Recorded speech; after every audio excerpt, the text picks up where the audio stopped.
Bonjour les amis, nouvelle vidéo aujourd'hui pour retrouver François Asselineau qui était l'invité de TVL et très grosse colère de la part de François Asselineau sur l'état de la France, sur l'état de la justice, sur Gérald Darmanin. Écoutez bien, mais juste avant de l'écouter comme d'habitude, n'oubliez pas de vous abonner, le pouce, le commentaire, le partage, le boost de la vidéo. Merci à tous ceux qui soutiennent mon travail et la chaîne via Tipeee, via Patreon.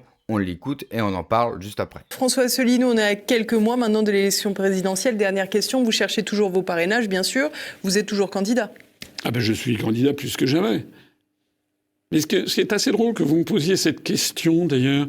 Parce que moi je vois que dans la presse mainstream, on considère comme un fait acquis que M. de Villepin sera candidat, M. de Villiers candidat, M. Patrick Sébastien candidat, M. de Cazeneuve va être candidat. Maintenant on parle de Barnier. Alors les gens ricanent parce que les gens disent mais attendez, il peut pas y avoir 50 000 candidats. Les gens font semblant de croire, de croire que c'est nouveau. C'est pas nouveau. En 2017, j'ai été candidat. Je me rappelle très bien qu'il y avait 300 personnes qui avaient annoncé leur candidature. D'ailleurs, c'est très simple. Il faut que les Français qui s'intéressent à cette question aillent sur le site du Conseil constitutionnel, où depuis qu'il y a eu la levée de l'anonymat, le Conseil constitutionnel publie la liste de toutes les personnes qui ont reçu au moins un parrainage. Voilà. En 2022, par exemple, il y avait M. Philippot qui avait eu un parrainage après avoir dit qu'il en avait 300. Donc, il y a eu... Oui, non, c'est vrai, c'est un fait. Oui, mais il a dit au maire de ne pas les envoyer. Non, arrêtez. Ça, c'est du pipeau. Les gens qui disent ça ne sont jamais allés chercher des parrainages. Voilà. D'abord. M. de Villepin ne cherche pas ces parrainages. Et vous le savez, vous êtes dans les secrets Écoutez, tous les journaux le savent, bien entendu. On est dans un jeu de cacher-montrer dans cette affaire. Voilà. Donc, et moi je trouve que... Et pourquoi d'ailleurs ? Vous savez pourquoi ?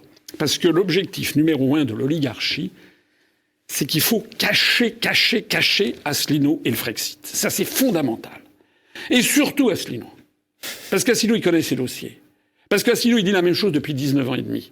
Parce qu'Asselineau, il dit pas, comme monsieur de Philippe de Villiers, qui a fait, vous avez vu, un éloge dithyrambique de Bardella en disant qu'il ressemblait à Jeanne d'Arc et à Napoléon Ier. Je l'ai pas inventé. Allez regarder, c'est sur Internet. Parce que Asselineau, il a toujours été né variétueux. Parce qu'Asselineau, il présente un danger supplémentaire. C'est qu'Asselineau, il rassemble de la droite et de la gauche. Et ça, c'est surtout ce qu'il faut pas. Parce que si on est à droite toute, on n'aura jamais le Frexit. Si on est à gauche toute, on n'aura jamais le Frexit. Et ça, c'est tout l'enseignement de l'histoire de France. C'est que De Gaulle, pourquoi il a créé le CNR avec des communistes ? Parce qu'il avait été obligé de constater, il n'était pas communiste, De Gaulle, mais il avait été obligé de constater qu'il y avait des patriotes dans tous les camps, et plutôt dans les extrêmes. Il y avait la cagoule, il y avait l'extrême droite, il y avait une extrême droite anti-allemande en France. Et il avait demandé à Jean Moulin qu'elle fasse partie du Conseil national de la résistance, puis il y avait les communistes. Donc la résistance, elle était comme ça.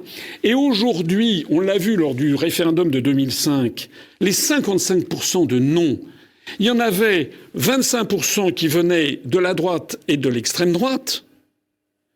Il y avait Pasqua, il y avait Philippe Séguin, puis il y avait aussi le Front National, il y avait Philippe de Villiers, et qui venaient de la gauche et de l'extrême gauche. Il y avait même Laurent Fabius qui avait été en rupture du PS, je ne sais pas si vous vous rappelez, et puis il y avait le Parti communiste, etc. Et c'est ça qui a fait qu'il y a eu 55%. C'est l'oligarchie de décennie, plus jamais de référendum. Parce que les référendums, justement, permettent cette fongibilité de la droite et de la gauche qui permet de surmonter le problème. Alors que si vous avez des gens qui disent qu'il faut faire l'union des droites, qui veulent fusionner, même s'ils disent qu'ils sont pour le Frexit, mais qui disent qu'ils veulent fusionner avec des partis qui sont anti-Frexit, c'est du gâteau. Alors, M. Bolloré va leur donner la parole. Tandis que moi, je rassemble des gens qui viennent de la droite et de la gauche avec l'objectif, justement, du Frexit. Et ça, c'est absolument fondamental. Donc quoi ? Eh ben donc il faut cacher Asselineau. Il avait déjà été question de me cacher en 2016. Rappelez-vous, pendant toute l'année 2016, les médias n'avaient donné la parole pas que, mais beaucoup à Montebourg. Il y avait eu 5% du temps de parole. J'allais voir en septembre-octobre des journalistes en leur disant « Mais attendez, pourquoi vous donnez la parole à Montebourg ? Ils ne cherchent pas ces parrainages. Nous, on les cherche. » Ils me disaient « Comment vous le savez ?» « Allez voir des maires. Vous allez voir 30 maires ruraux, ils vous diront... » Ils le savaient. Ils avaient pour injonction, et quand on est arrivé au moment final, moi, c'était le silence absolu. D'un seul coup, les Français m'ont découvert. J'avais plus que 4 semaines avant le premier tour. Et en plus, on m'a donné 0,8% du temps de parole. Donc les Français ne me connaissaient pas. En revanche, Montebourg, on a découvert qu'il avait très peu de parrainage. Et donc là, c'est la même chose. Donc il s'agit de m'invisibiliser. Et comme c'est difficile de m'invisibiliser, il faut me saloper. Et je voudrais me permettre... Oui, c'est mon affaire judiciaire. Voilà. Je me permets d'ailleurs de dire ici, excusez-moi de le dire, mais que j'ai été très déçu de TV Liberté avec l'émission de M. Morillo, qui, il y a quelques semaines, a cru bon de m'attaquer de façon virulente avec M. Borowski en disant que j'avais été déféré devant le tribunal correctionnel. Ils ont quand même oublié de préciser des choses. Il vous a pas attaqué, effectivement, il a dit l'actualité qui venait de paraître, savoir que vous étiez renvoyé devant le tribunal d'abord, il correctionnel. n'était pas obligé d'en faire l'état, parce que toute la presse en avait parlé, on n'avait pas besoin. Ça s'appelle faire de l'irrigation en période de crue, c'est un proverbe chinois. Mais au moins, c'était de pas dire ça dans mon dos, que je sois présent, et au minimum de dire... Si je peux me permettre, là aussi, j'essaie d'arbitrer. Alors évidemment, je suis jugé parti un petit peu, parce que TV Liberté, j'ai quelque chose à voir avec. Pour autant, vous refusez de venir en compagnie de Florian Philippot. Mais pas du tout. Je suis déjà les 2 fois chez Morillo. Les 2 fois, je me suis fait insulter. En compagnie de qui? De François Asselineau, de Florian Philippot, de Nicolas Dupont-Aignan. Mais pourquoi je viendrais avec Philippot et Dupont-Aignan? Je vous dis simplement que là, il y avait Nicolas Dupont-Aignan qui était là sur ce plateau. Mais pourquoi j'irais avec eux?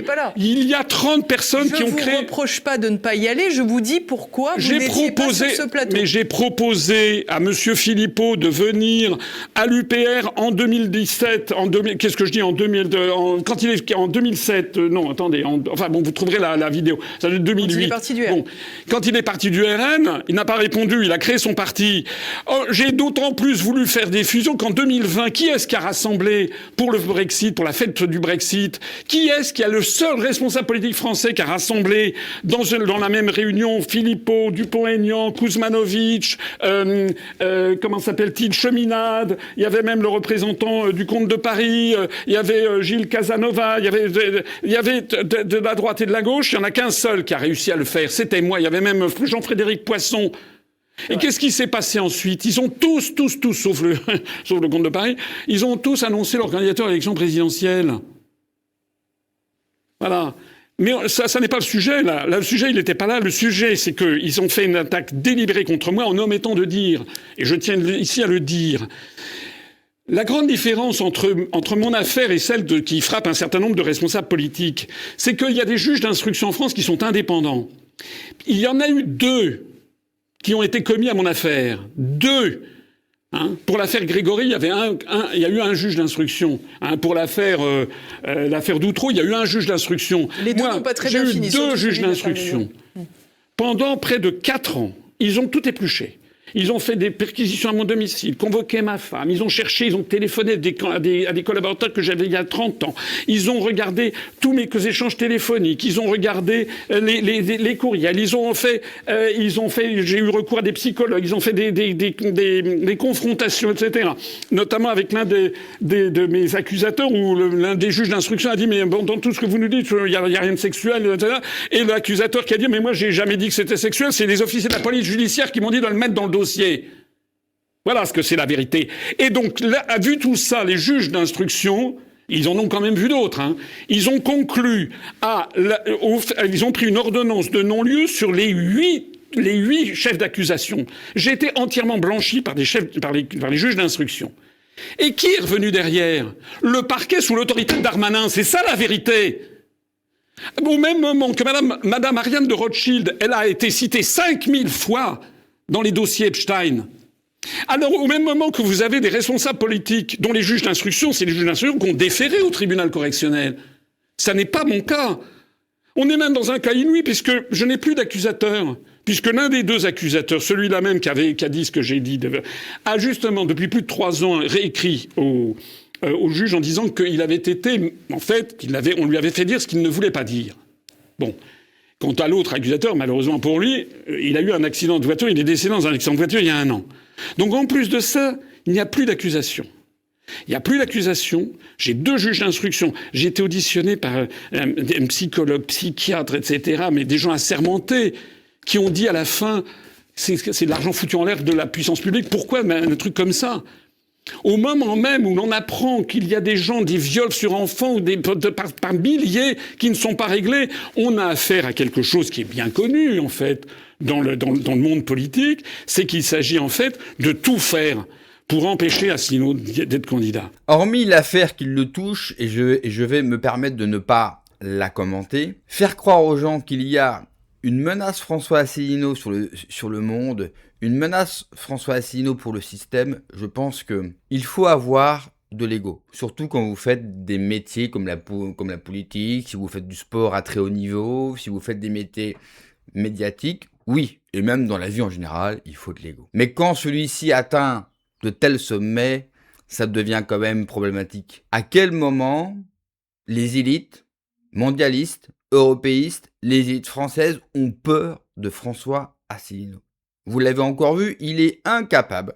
Dès que vous lui parlez d'un sujet qui fâche, Philippot ou autre, il est incapable, comme très souvent, de garder ses nerfs. Et nous avons droit encore à une grosse colère. Alors, ce que je trouve dramatique, c'est pas son affaire judiciaire. Là encore, je laisse la justice et François Asselineau commenter cela.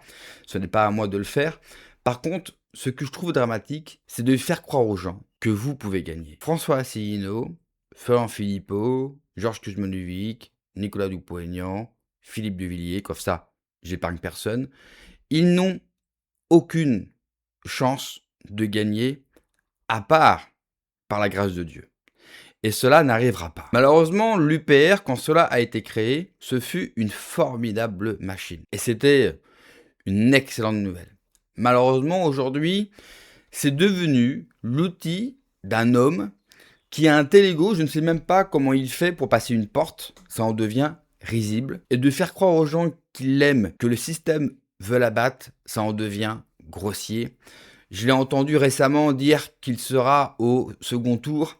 Je l'ai entendu dire récemment, laissez-moi Bardella en face de moi, laissez-moi Philippe de Villiers en face de moi et je vais les atomiser. J'ai bien peur que ça ne sera même pas le cas. C'est triste, non pas pour François Asselineau, c'est triste pour la famille souverainiste française qui, incapable de se remettre en cause, qui enchaîne les échecs depuis 19 ans, qui n'a jamais réussi à s'installer dans la vie politique française, mais qui passe son temps sur Internet à jouer au concours de bits, pardonnez-moi l'expression, c'est-à-dire à jouer les gros bras alors qu'ils ne sont pas capables, bien sûr, de dépasser les 1% depuis 19 ans. Ne pas réussir, ce n'est pas grave. Faire des erreurs, ce n'est pas grave. Ce qui est grave, c'est de n'être jamais capable de se remettre en cause et d'apprendre de ses erreurs. La famille souverainiste dans son ensemble aurait dû apprendre de leurs erreurs. Essayer de comprendre pourquoi notre famille politique ne s'est jamais imposée sur la politique française. Pourquoi nos candidats n'arrivent jamais à faire des scores honorables. Pourquoi nos candidats sont battus par le parti animaliste. Alors bien sûr, je sais d'avance que je vais subir une pluie de critiques et d'insultes, car malheureusement, le milieu souverainiste est touché par l'idolâtrie, c'est-à-dire des militants incapables d'entendre quelques critiques sur leur gourou. Merci d'avoir regardé la vidéo les amis, n'oubliez pas comme d'habitude de vous abonner, le pouce, le commentaire, le partage, le boost de la vidéo. Prenez soin de vous, que Dieu vous protège. Allez, ciao.